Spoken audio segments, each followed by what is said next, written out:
Testing, testing.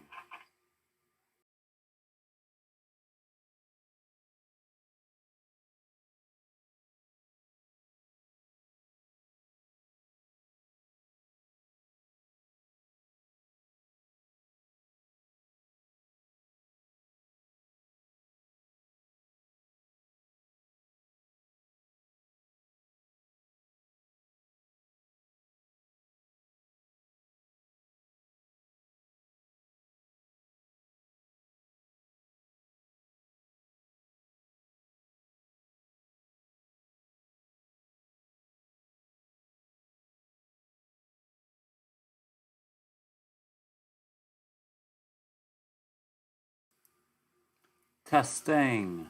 Test, test, test. Testing the microphone. Hello, hello, hello. Testing, testing.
Sometimes you have to do something just to show that you can do it.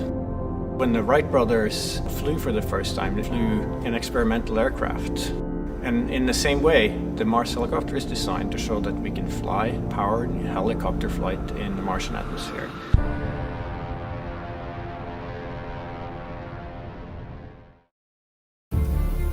From day one, this was the unwavering dream of our team, to get our helicopter launched to Mars so that we can get that opportunity to do the very first rotorcraft flight test in the actual environment of Mars.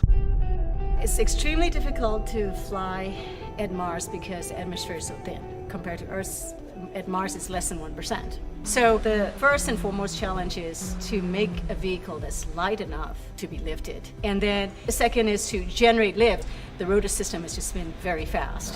2,000, 2,200, 2,400, 2,600. We're spinning between 2,000 and 3,000 revolutions per minute, and it takes a lot of energy. So it's that balance of a very light system, yet having enough energy that's needed to spin the rotor so fast to lift, and on top of it, having to design in the autonomy. It has to be fully autonomous from the time it takes off to the time it lands. What we do on the ground is we plan the flights, and so we determine from here where we want the helicopter to go. Our experiment window is 30 Martian days. So we have planned up to 5 flights of incremental difficulty. The very first flight, the main thing is we want to get the legs off the ground, and so we will basically go up about 3 meters, and we'll hover there, and then we'll come down again, and that will be the first, really major milestone. Most of our flights will be at the 3 to 5 meter height. We will be going horizontally again at a few meters per second, probably go out, 50, 70 meters and come back. In successive flights, we'll probably push that further, try to go further. So our priority will be to get back engineering telemetry and not so much images, but I'm sure we'll return a few, because they'll always look cool. At this point, we've tested all we can on Earth. We have mathematical models that shows how it'll fly at Mars, and we've tested it in the simulated environment that we can create on Earth. It really is time now to do the real flight test at Mars. Nothing is a given, but we have done everything we can in terms of a test program here on Earth. The vehicle's performing extremely well so far. It's been doing exactly the right thing, even right now when it's bolted onto the Perseverance rover. So there's a very good chance that we'll pull it off, yes. But it's still high risk, and none of us forget that you could have a glitch that, could mean end of mission, yes. It's going to be exciting, reacting to any surprises we have. We can't wait. What's really most important is everything we're learning here is for the future rotorcraft systems that we want to introduce into space exploration.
This flyover was produced from NASA images taken from orbit.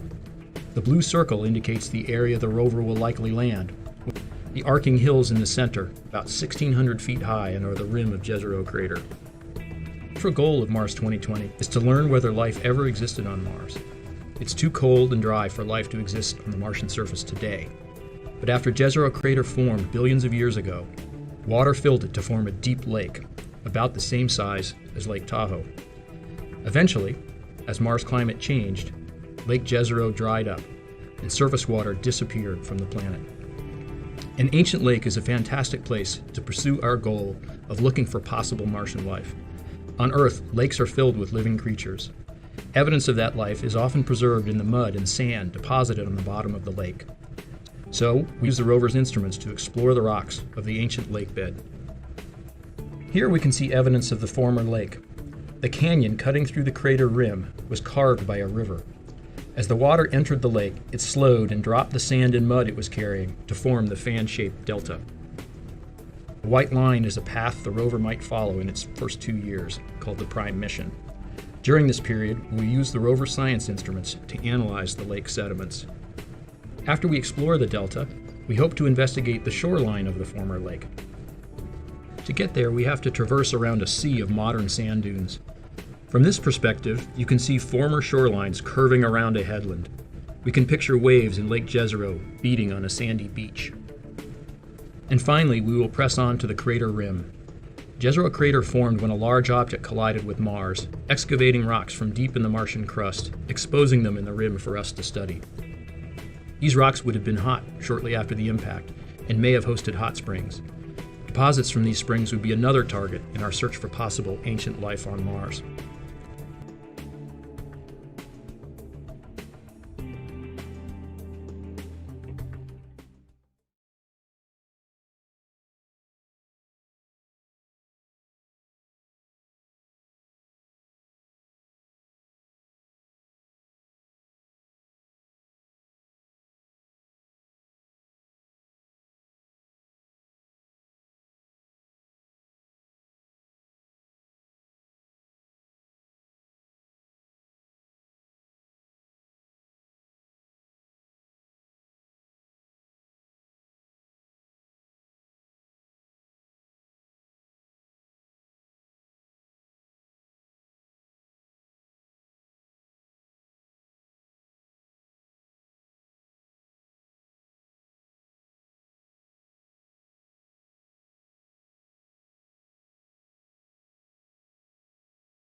transmitting back images. The first photograph that a human being has ever seen from the surface of another planet. On August 20th, 1975, the first Viking spaceship was launched. You are seeing something that no other human has ever seen before. Former seas and mountains. Huge canyons.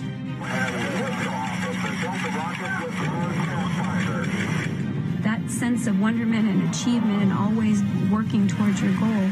We can do, and we will do. And liftoff. Touchdown confirmed.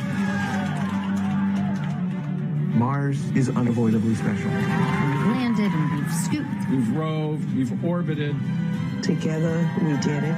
But the attitude was together, we can do it. The future is what you make out of it. You can make it real.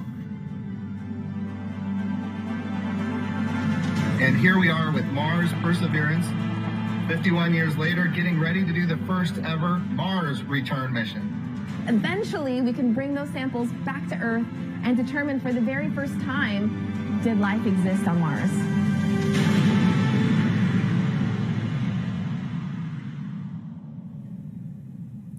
Hello, and welcome to NASA's Kennedy Space Center in Florida, where we are just days away from launching NASA's next Mars rover, Perseverance. Now, Perseverance is just one part of a larger strategy to understand the red planet. Scientists have been waiting for generations to bring back samples from the surface of Mars. So we're here today to talk about why scientists want to bring those samples back to Earth and how we're going to do it, starting with the Perseverance rover. I'm Jari Cook from NASA's Jet Propulsion Laboratory in Southern California, and I'm here today with a panel of experts who can talk about our plans for Mars sample return with our key international partner, the European Space Agency. So I'm going to introduce our panelists today, starting with Thomas Zurbuchen. He is the Associate Administrator for NASA's Science Mission Directorate. He's going to talk about the overall strategy for Mars sample return. Next, we have from the UK, David Parker. He is the Director of Human and Robotic Exploration from the European Space Agency. Dave is going to talk about why ESA is partnering with NASA and also what their role is. Next, we have at NASA headquarters, Jeff Gramling. He is the Mars Sample Return Program Director, and he's going to talk about the NASA components to this campaign. Next, we have Julie Townsend at the Jet Propulsion Laboratory. She is the Sampling and Caching Operations Lead for the Mars 2020 Perseverance rover, and she's going to talk about what the rover is going to do on the surface of Mars. Next, we have Chris Hurd. He is a return sample scientist, and he comes to us from the University of Alberta in Canada, and he's going to talk about what kinds of samples we want to collect from the surface of Mars. And then we have Lisa Pratt. So she has probably one of the coolest titles at NASA. She is the Planetary Protection Officer at NASA headquarters, and she's going to talk about how we're going to do this all safely. So we're going to get started by first talking to Thomas, who recently was just back from the launch pad. It's very cool. You know, I was just standing out there in the sun. It's pretty warm, and I saw the launch vehicle go from its vertical integration facility about 1,000 yards over to the place from where it's going to go in less than 48 hours into space. And I was there with some of our leaders from JPL, some of our leaders from NASA headquarters, but especially the leaders from ULA. And I just couldn't tell you how proud we are to get to this important moment. Of course, the most important thing is yet ahead, which is to take off this planet and go to its destination, the red planet, our neighborhood planet Mars. And just before I talk about Mars sample return, I just want to tell you how excited I am to have Dave Parker on the phone. Really our friend, personal friend of mine, and an international collaborator, and a really critical part of the Mars sample return campaign that we're going to talk about today. Dave and I are talking on a regular basis because so often our relationship really is one of the many ingredients that build a team that also there will be successful with Mars sample return. Jeff Gramling is on the phone as well. He just introduced him. And I just want to just say how happy I am that he joined as the first director of the newly created Mars Sample Return Program at headquarters. The way we're organizing that includes all the lessons learned from complex programs that we've had, whether it's Mars 2020, the James Webb Space Telescope, or other programs, and he's going to have a really critical role in this, and I just couldn't be more happy to have him on board. What we want to talk about today, though, is shown here in the first image, is the samples. We talk a lot about Mars 2020 and instruments and so forth, but it's all about these samples. You see these sample tubes that are right there on the ground on this Martian soil in this artist's depiction that we're going to talk about. And of course, the goal is to not keep them there on the surface, but to get them back into the best laboratories that we have, that humanity has, which are, of course, all the labs here on Earth. And the next video provided by ESA is telling us how we're doing that. Of course, the first element is to go with Mars 2020 to the surface of Mars and get those samples.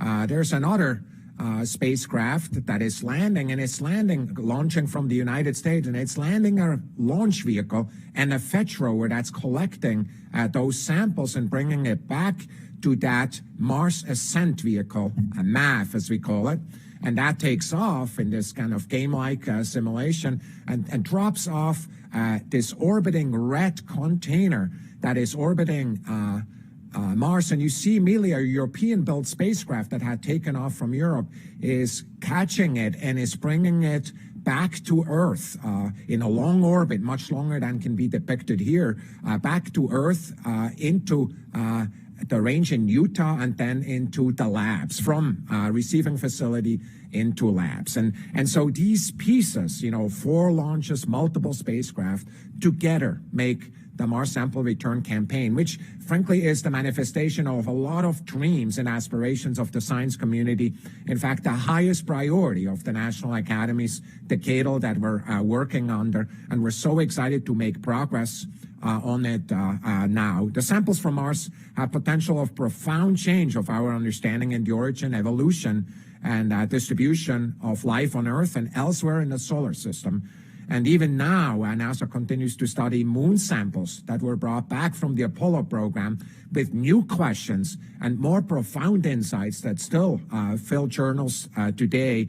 And we just can learn from that how important these samples are going to be, not just for the questions that we're currently imagining, which are profound by themselves, but also for questions that, frankly, that are going to come up because we look at these samples and because we make progress of Martian science elsewhere. And so the implications of what we know about Mars and the search of life are enormous. And even after Perseverance accomplishes all the things on its science list, it only sets it up for this important part of this return of these samples to Earth, which is really the subject of this meeting here. And what I'm going to do now, Dave Parker, is kick it over to you and just have you talk about your excitement and the role that our important partner, the European Space Agency, has in this. Dave, over to you.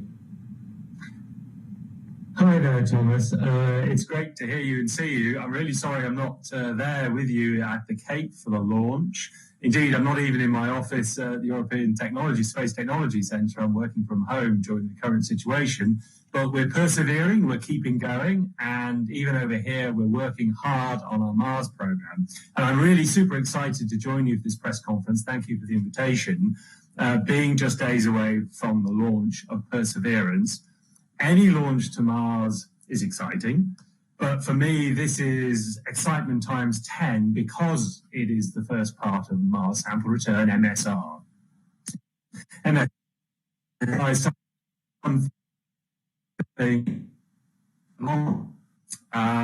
perhaps nearly 20 years of studies and preparation to this moment where we're going to start the real campaign. Now, hopefully you know that ESA is a club of 22 European countries who pool their efforts in exploring and using space for everyday life. And I should add that Canada is an associate member, and you'll see the Canadian flag on some of my graphics. And this is important because Canada is also part of the MSR story via ESA. So within the huge range of different projects that ESA undertakes, from monitoring our changing climate with the Copernicus constellation providing global navigation with Galileo, and mapping the positions of 1 billion stars in our galaxy with the Gaia mission. MSR is part of the exploration program, for which I'm responsible, and we're able to work day by day with NASA on that program. So if I have the next graphic, please. I would say our space exploration program focuses on destinations where humans will one day live and work. This means low Earth orbit, where we've been living and working on the space station for nearly 20 years now, and the moon, where we are a partner of NASA in the Artemis program, going forward to the moon. And then finally, Mars, the horizon goal for humans, where we already have 2 robotic missions there circling the planet, understanding this other world.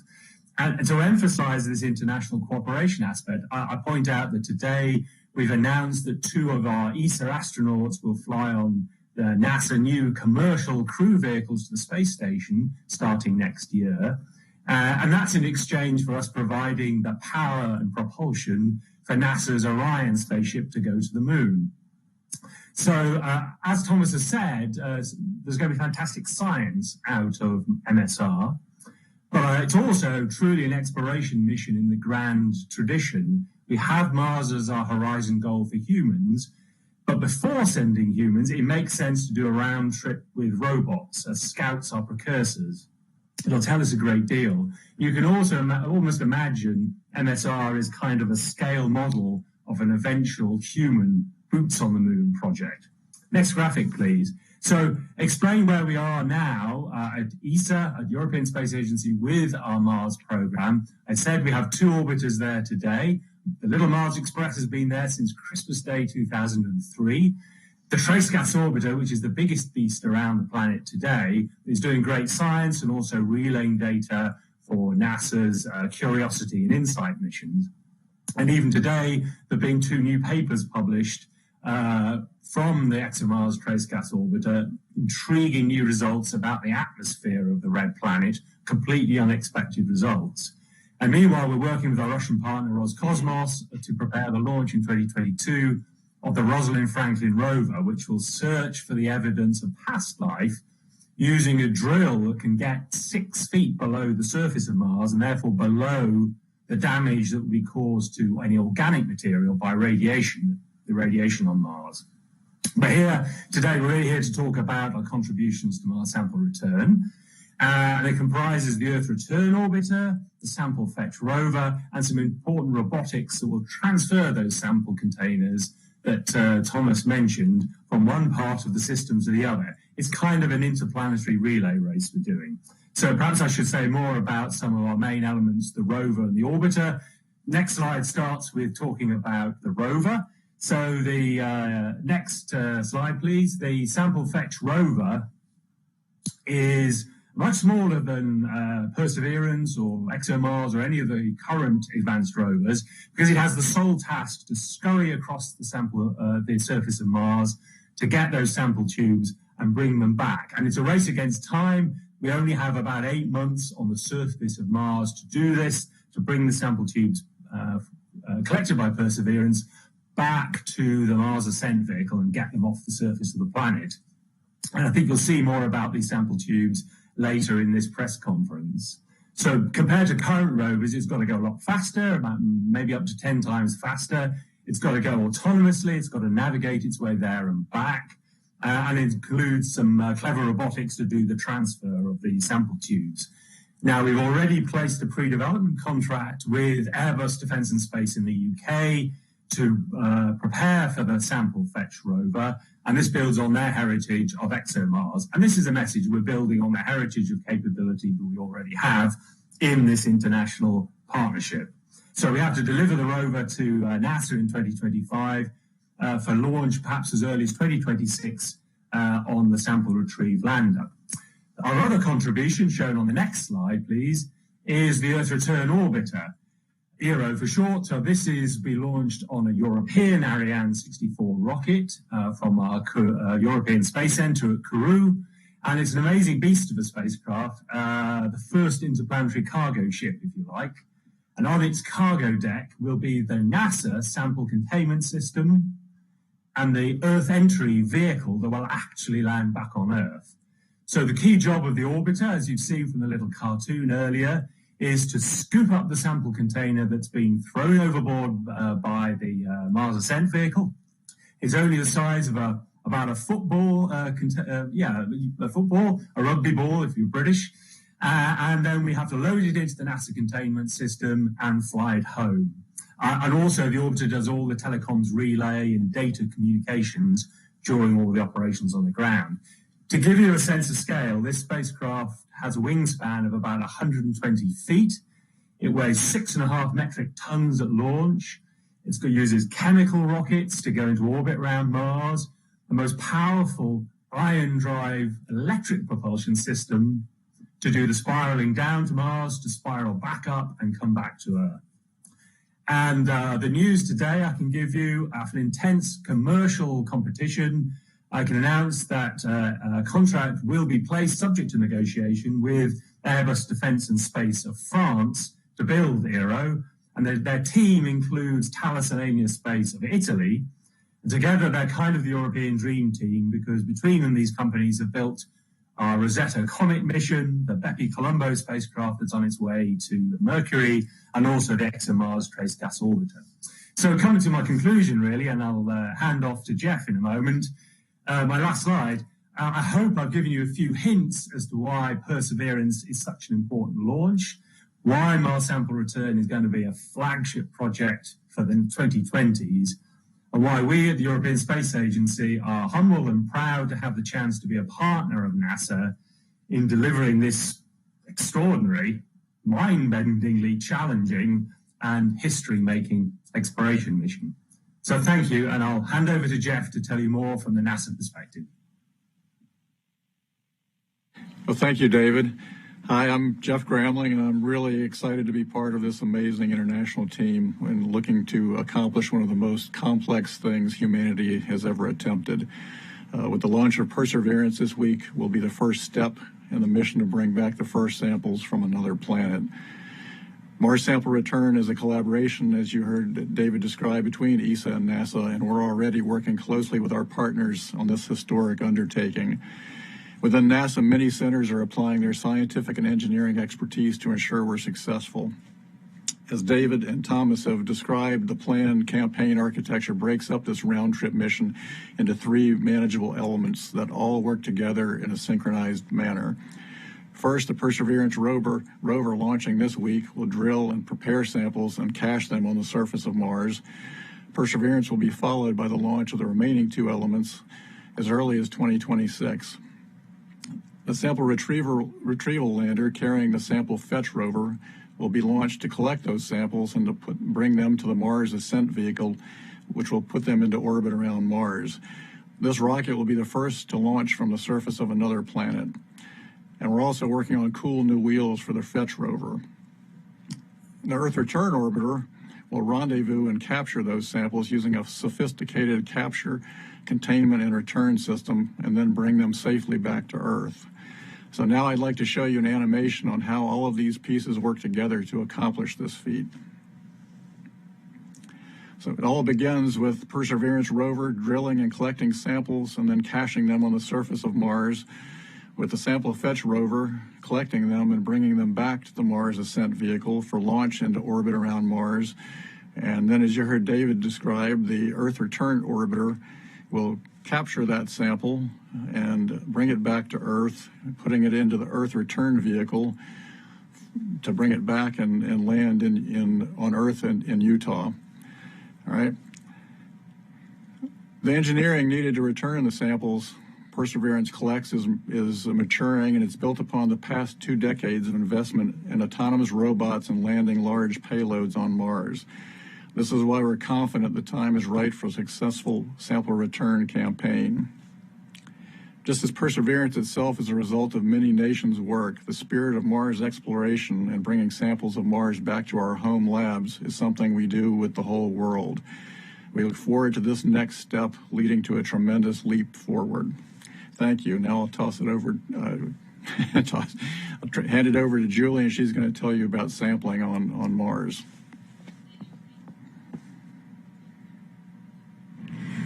Collecting samples of Martian rocks and soils and preserving them for return to Earth is one of the most complex things we've tried to do with the Mars rover yet. This is a sample tube. On board the Perseverance rover are over 40 of these, and the objective is to fill each one with a sample of Martian soil or a Martian rock core. I have here an example of a Martian rock, or a rock core, not a Martian rock core, collected in one of our test activities. To me, it reminds me of a piece of classroom chalk, for those of us who are old enough to remember when classrooms had chalkboards. This is a pretty good example of a core. It's largely one piece. It's broken into a couple of large chunks, but it's not pulverized. To achieve this kind of core, we developed a new coring drill for the Perseverance mission, different from the one we sent on the Curiosity mission. Curiosity's objective was to pulverize rocks into a powder so they could be analyzed by the onboard lab equipment. One of the most complex pieces of robotic choreography that we do with the sampling system is what's required to take this sample tube from where it's stored inside the belly of the rover and pass it out to the coring drill on the end of our robotic arm so that a sample can be acquired. This requires the use of robotics inside the rover, outside the rover, and in between. In between, we have the bit carousel. The bit carousel is a dual-purpose mechanism. First, it carries all of Perseverance's assortment of drill bits that can be used for collecting core samples, collecting regolith samples, and abrading rocks. In addition, it provides the mechanism for moving these tubes from the inside of the rover to the outside where it can be accessed by the robotic arm.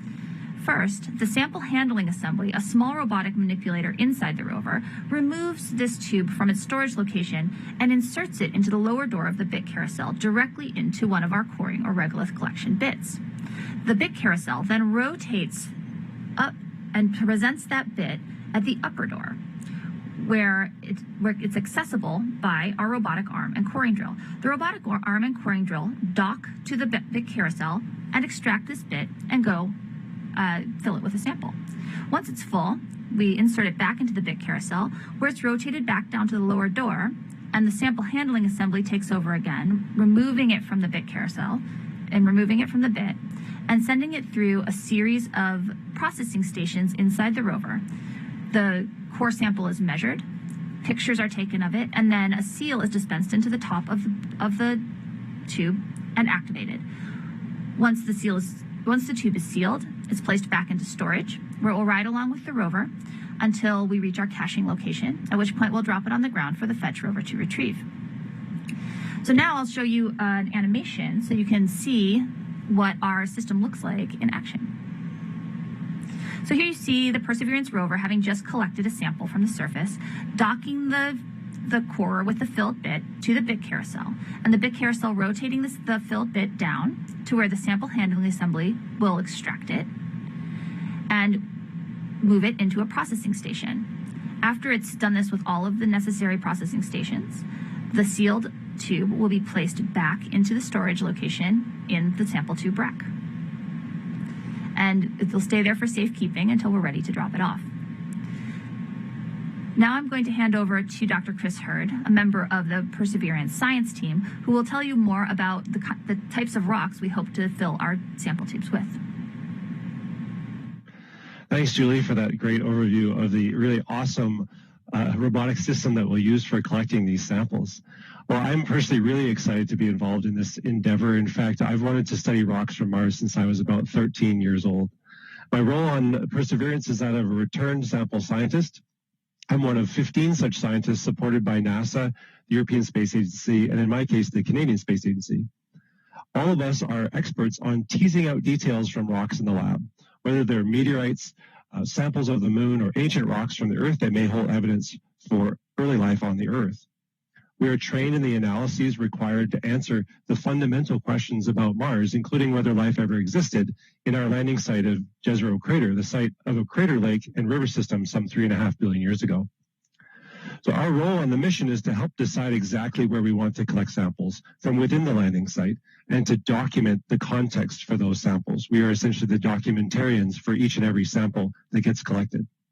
And our goal is to collect at least 20, ideally more like 30 or 35 samples that not only have the potential to show evidence of ancient life, but to reflect a variety of different types of rocks to make a truly compelling suite of samples. Once brought back to Earth, such a suite of samples would keep generations of researchers busy unraveling the secrets of Mars for decades, in the same way that the Apollo samples have done and still do for the Moon. In the meantime, it's interesting that we already have samples of Mars in the form of meteorites, over 140 of them, and I have a graphic that shows one of them.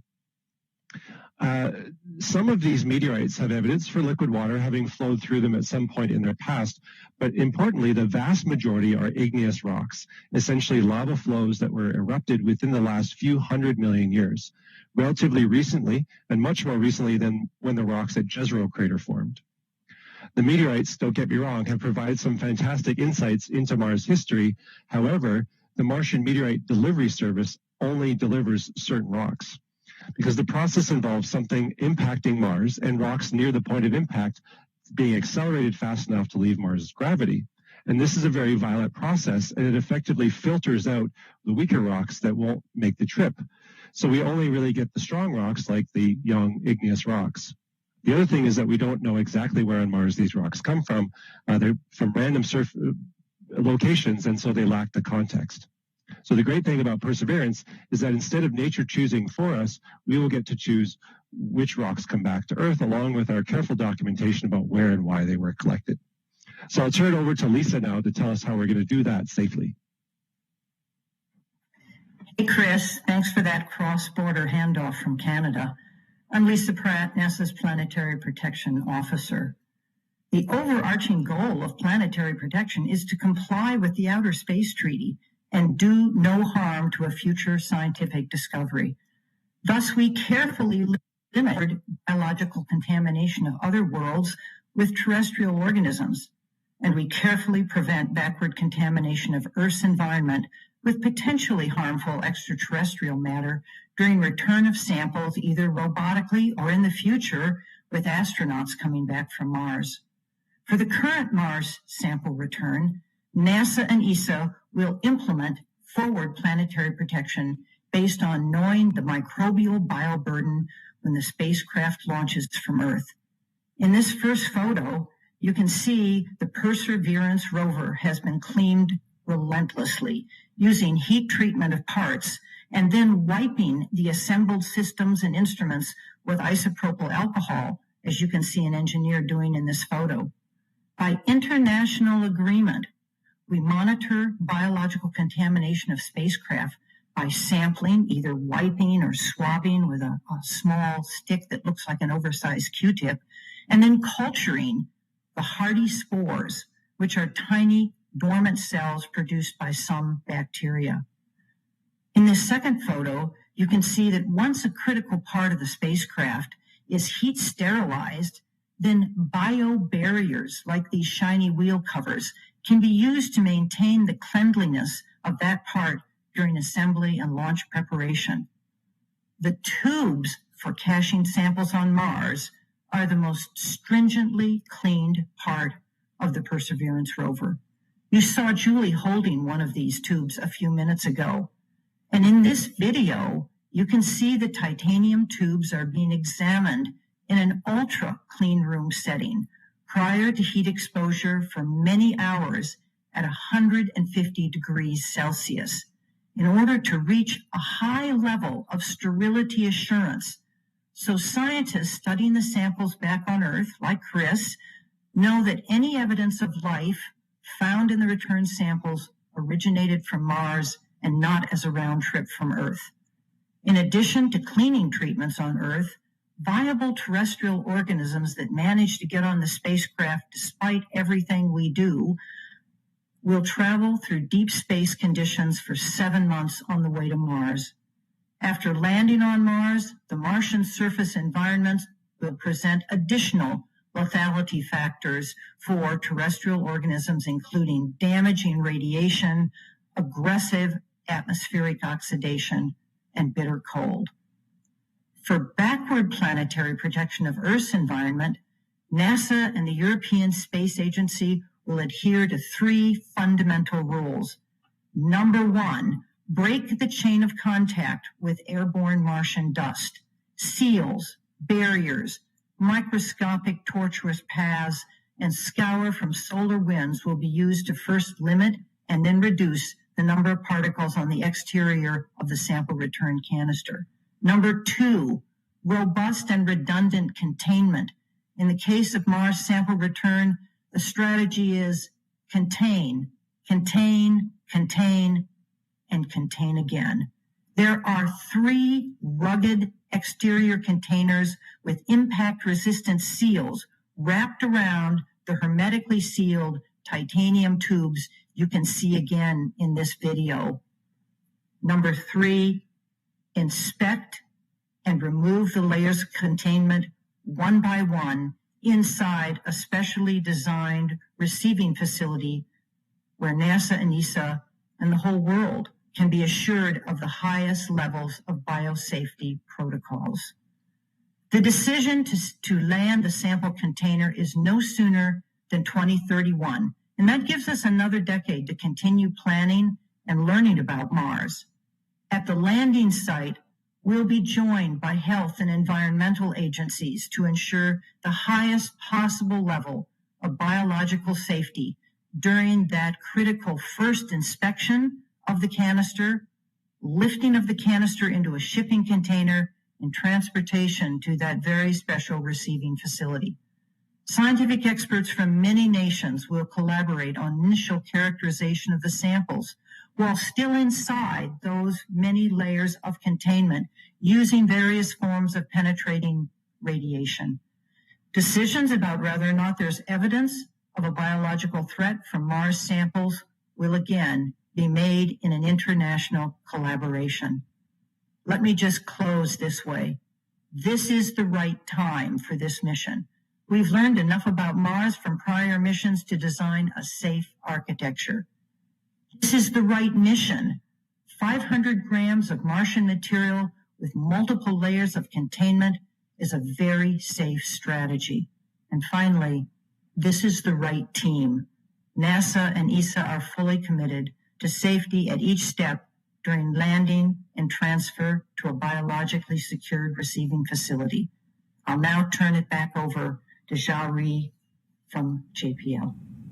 Thank you, Lisa. All right, so we have some media on the phone, and we're also, just so that everyone knows, we're taking questions on social media with the hashtag Countdown to Mars. So we're going to start with the media first, and we have Paul Brinkman from UPI on the phone lines. Go ahead. Hello. Yes, thanks for taking my call. I would like to know, obviously, you have a lot of confidence in the technology and the instruments that are going up to identify rock samples. I'd just like to hear a little bit more about what kinds of challenges or difficulties you expect in identifying good places to take a sample. I think for the difficulties we might face and the challenges we might face for the samples, let's go to Julie at JPL.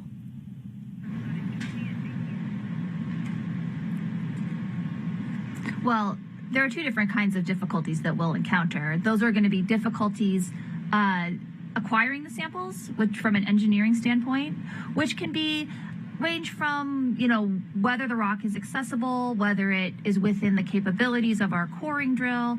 But I think that a lot of the difficulties that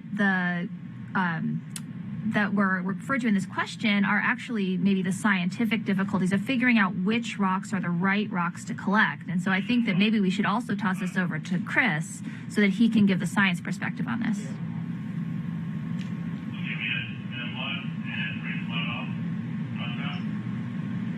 Absolutely. I can speak to that.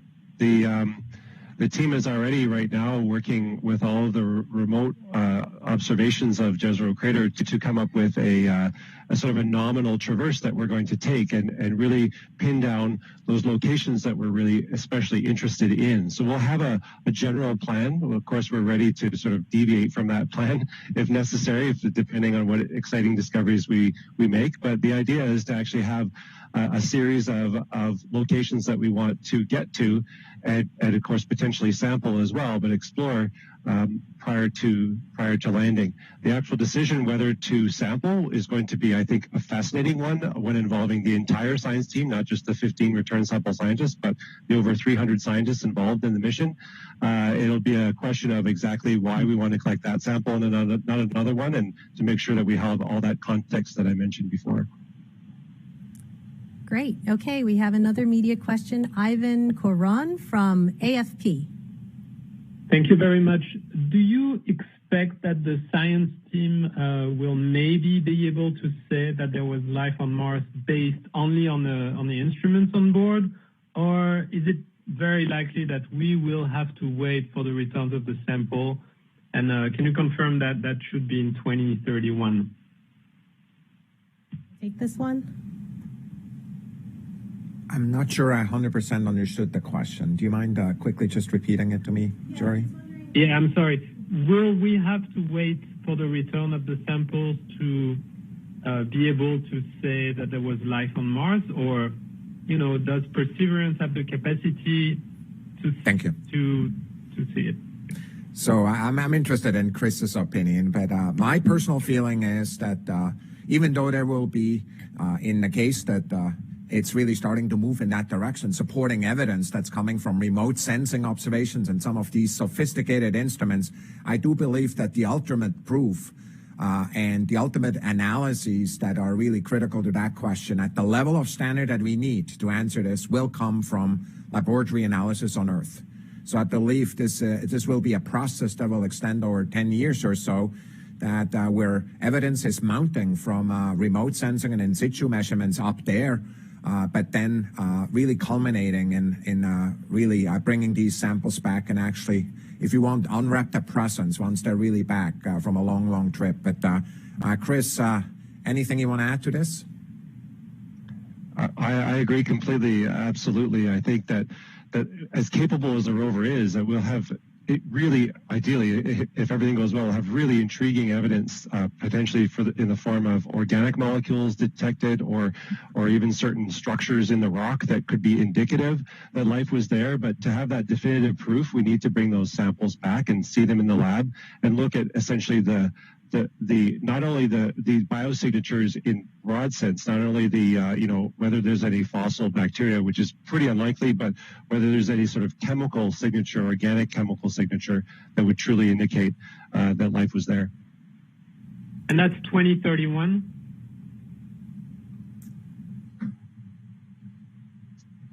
I think Dr. Zabukin can comment on that, but I think the current plans are for the samples to come back no earlier than 2031. Yeah. Yeah, that's correct. Thank you. Yeah. Okay. Next question is from Marcia Dunn of the AP. Yes, hi. I just wanted to review the timeline for the sample returns. It's not clear to me whether the Mars Ascent vehicle launches with the Fetch rover, or does it launch separately, and if so, when? And what is the prospective launch date for the return orbiter? Dave, did you want to take this and just talk about the details on timing? I could do it too, but go ahead. Yeah, sure. Thank you. So the intention is, well, the first thing to say is going to Mars is challenging, and particularly doing this mission is challenging. You only launch every 26 months. And one of the things you want to avoid doing is arriving at Mars in the middle of winter, because in the middle of winter you can have huge quantities of dust thrown up into the atmosphere, which can really disrupt operations and making a safe landing. So the trick is we want to arrive with the sample retrieve lander carrying the Fetch rover at the beginning of spring and have all of spring and summer on Mars to do our work, and then get back off before the next winter season arrives. So the way it works out is that if we launch in latter part of 2026 with both of the NASA mission and the ESA spacecraft, we end up doing most of the on-surface operations during the latter half of 2028 and the beginning of 2029. Now, that may sound like a big gap. It's because we will take a route to Mars for both of the launches that is not the usual short traverse, but is actually a bit longer than normal. That's both to make it it's very efficient, but also to ensure that we arrive at the right time. In fact, our orbiter, the Earth Return Orbiter, takes about a year to get into initial Mars orbit, and then we'll use that electric propulsion system I mentioned to spiral its way down to a relatively low Mars orbit, where it can oversee operations and be ready then to rendezvous with the Mars Ascent Vehicle towards the end of the autumn, which in our years is early 2029. And then, again, it takes about 2 years to get home again because we have to spiral out of Mars orbit and then make the return trip. Long answer, but I hope that gives you what you want. Okay, Jeff, did you have anything else to add on the timing?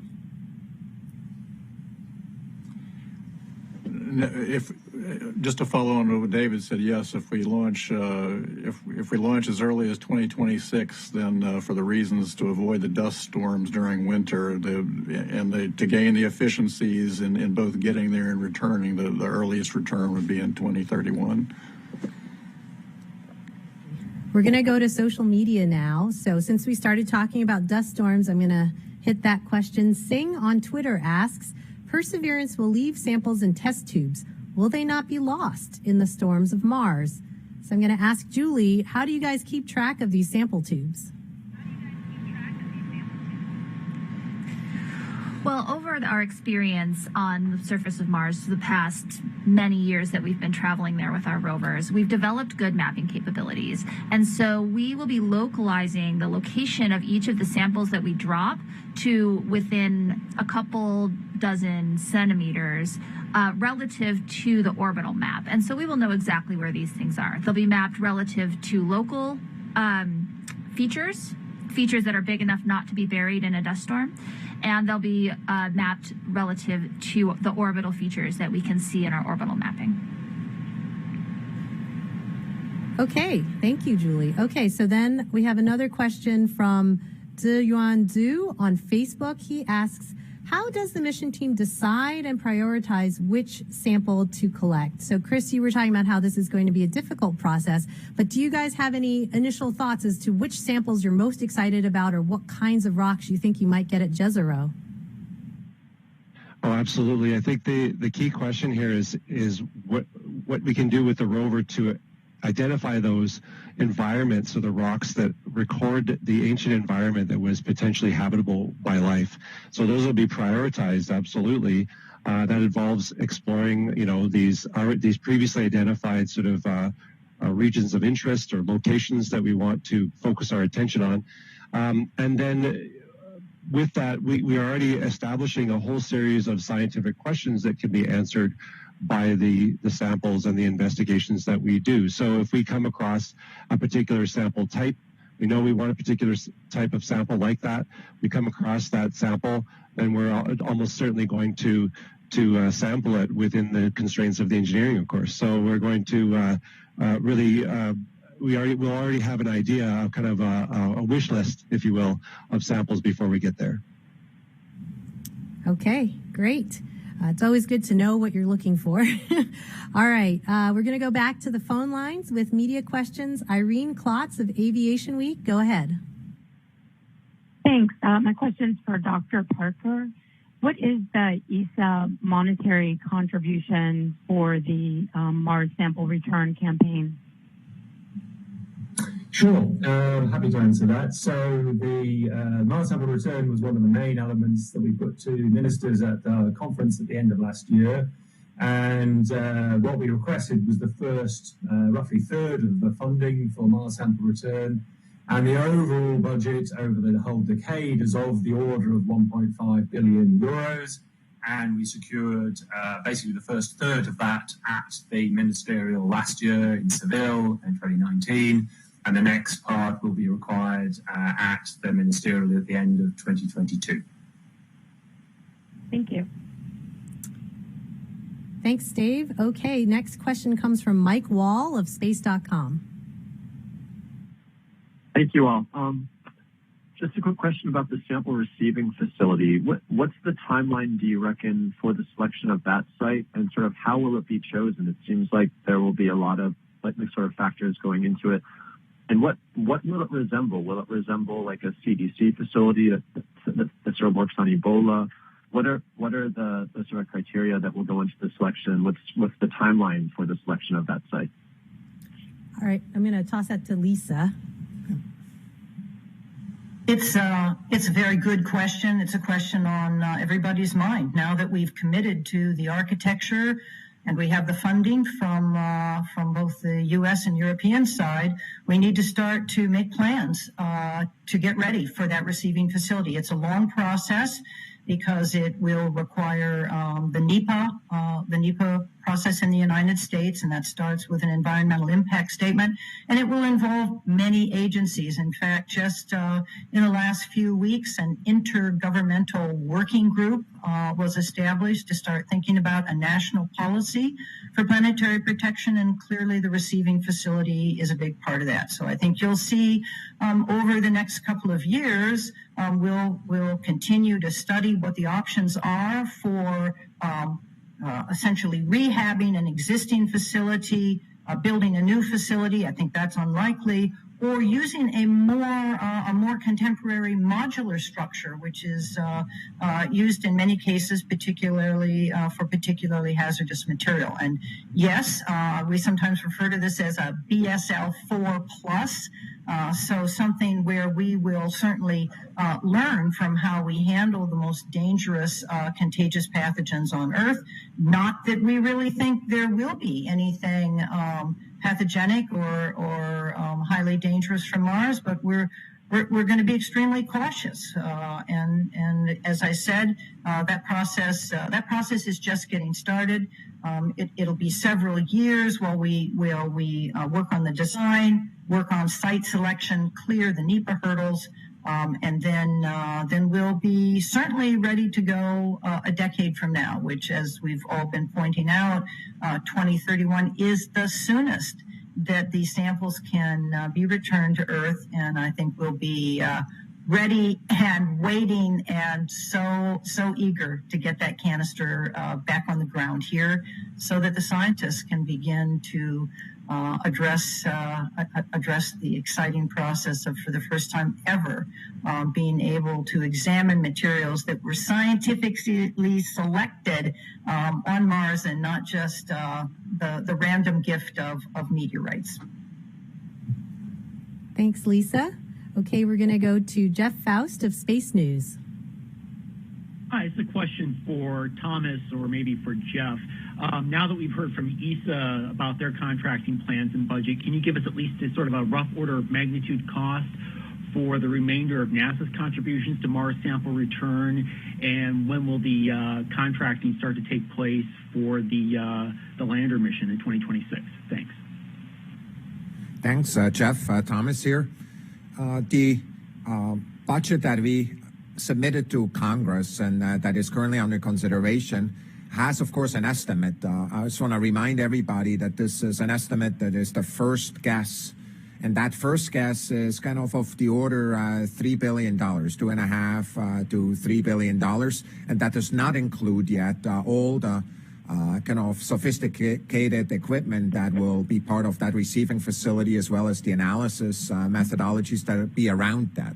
And so I remind everybody, of course, that the way we're assessing the costs for these things is to actually go through a rigorous set of analysis and design cycles, and will culminate with what we call in the U.S. as confirmation or key decision point C, at which point the cost will be given. But where we are right now is $2.5 to $3 billion without these ground equipments. Needless to say, by the way, that facility that Lisa is talking about is very much a facility that we want the community internationally involved, and we welcome and we're really excited about really that facility to be a kind of a meeting point of the international science community of the United States, of Europe, and beyond. And I really believe that that will be one of those places that a lot of the innovation will come from and a lot of the science will come from. So I hope that answered the question, Jeff. Thanks. Okay, we're going to go back to social media. So Shivam on Facebook asks, how did you propose the mission and who came up with the ideas? So I think maybe, Thomas, do you know the conception of this whole Mars sample return campaign? It's really interesting to think about this. So first of all, the Mars sample return that we're doing is not the first one, the first singular mission that was designed to do that. This is perhaps the third or fourth iteration that good teams, really great teams over time have tried to do that. This is the right time because we're ready and we have, in fact, perseverance there. What really mattered and what's just as important is two things. First of all, we got from the national academies in the United States, if you want a rating of this important mission that is actually was rated by them as the most important in that cost bracket. And so that basically means for us, we need to invest our time and our efforts towards that. The second thing is the system engineering team at JPL, the team that I would argue has brought us curiosity has brought us perseverance is a team, and of course strengthened now with systems engineers from all over Europe as well, and other centers that are coming together and bringing everything to bear that we have. NASA centers and industrial partners are coming together, and really the first iteration that you see here as an end-to-end system is what we discussed, both Dave and I, and actually Jeff talked about it too. Make no mistake, this is, if history is a teacher, not the final kind of version of this. We're going to learn a lot as we go forward, which is precisely why I gave the answer to Jeff the way I did. So yes, it is the academies that prioritized it and the system engineering teams at JPL that did all this. But make no mistake, that design keeps on going. And we're going to learn a lot in the next few months and years. I don't know, Jeff, is there anything you wanted to add to this important question? Certainly, we're in the early design phases. We're approaching our first life cycle review in the NASA process, which is the mission concept review. That's going to happen this fall. So we're on our way. We're refining the design, and I think we're working closely with David and the European partners to refine it, and we're looking forward to hitting this and having a design that gets us to getting samples and as soon as 31. So I think we're on our path, and we have a great team, as Thomas described. We've got the right team. All right. Himanshu on Facebook asks, are you sure you will be able to analyze a huge planet almost half the size of Earth with only 40 samples? So I'm going to toss that to Chris. That's a great question. I think one of the key things about the landing site at Jezero Crater is that the rocks there, as far as we could tell from orbit, from the context that we know, are from a key time frame in Mars history, between about 3.5 to 4 billion years ago. And we know from other studies, other rovers and orbiters, that is a key time in Mars history when it transitioned from being a warmer, wetter environment at the surface with nice neutral water to being more acidic waters, and then eventually drying out and rusting and turning red like we see it today. So even though we're looking at a local area and a crater and associated sediments in the crater, we are also looking for other rocks that may be superimposed in the crater or just outside of the crater, other samples of opportunity that will also be able to fill in those details, fill in those gaps for that key time frame in Mars history, and really understanding why Mars went from being probably habitable over most of its surface to being inhospitable as it is today. All right, we're going to take one last question over the phone lines. Ken Kramer from Space Up Close. Thank you very much for doing this. I think the question is for David Parker.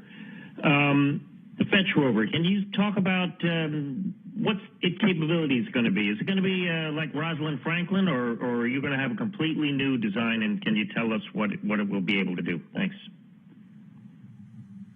Sure. Thanks. The Fetch Rover, the key thing about it is not a science instrument itself. So compared to Rosalind Franklin, the big challenges on Rosalind Franklin are all about life search instrumentation, about cleanliness in a similar way that Lisa talked about the planetary protection issues. So we don't have the challenge of complex scientific instruments. On the other hand, we have a different set of challenges, which is it's a vehicle to go and collect those samples, find them, but to travel rapidly. And so conceptually, a lot of the technology is based on Rosalind Franklin, but it is smaller. It'll be about half the mass of the Franklin rover.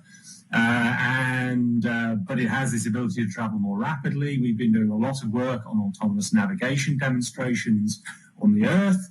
The Rosalind Franklin rover has in fact, two different versions of autonomous software that demonstrate on the surface of Mars. And so implementing that and relying on this rapid traverse across the surface is, if you like, the key challenge. And also the challenge that we're doing it without radioisotope devices. So it's another part of what Thomas called the kind of lean architecture for MSR, that we are trying to keep it as simple as possible in order to make this whole project deliverable. So it's a small, fast dune buggy. It's got 4 wheels instead of the usual 6, and they're of a novel design that NASA has been working on. It's going to use solar power, like Franklin, to do its job and get back. Basically, its mission on the surface is about 5 months, so it's really up against the clock. Hope that answers your question. Okay, we're going to take actually one more question from the phone lines. We have Jake Robbins of the We Martians podcast. Hey there, thanks for taking my question. I just wanted to know about the Mars Ascent vehicle. I know that the last decadal survey identified it as one of the trickiest pieces of hardware to develop, and there's been some studies on it. So can you give us an update on where we're at for developing that rocket? I'm going to throw that to Jeff at NASA headquarters. Sure, thank you. So yes, we're working the Mars Ascent vehicle design. We're actually in the middle of doing some trades to see what that's going to look like, but we're confident that we can get to a design that closes and does what we need to do to put the orbiting sample into orbit around Mars where it can be retrieved. So I'd say over the next few months we're going to converge on a final concept that we're going to look at going forward. Right. Okay, so we're going to wrap up our show today, but there's so much more still to discuss and to watch. We have another news conference in about an hour at 4 p.m. Eastern Time. This is going to be about the technology that's flying with the Perseverance rover and also the future of human exploration. And then, of course, on July 30th, that's going to be the big day. We are going to have live launch coverage. That's going to start at 7 a.m. Eastern Time, and it's going to be a little bit painful at 4 a.m. Pacific Time, where my JPL colleagues are at. You can watch that on nasa.gov. If you want to learn more about the mission, we have the mission websites, nasa.gov/perseverance and mars.nasa.gov/perseverance. And please follow us on social media to get updates. You can find us on Facebook and Twitter at NASA Persevere. Thanks for joining us today.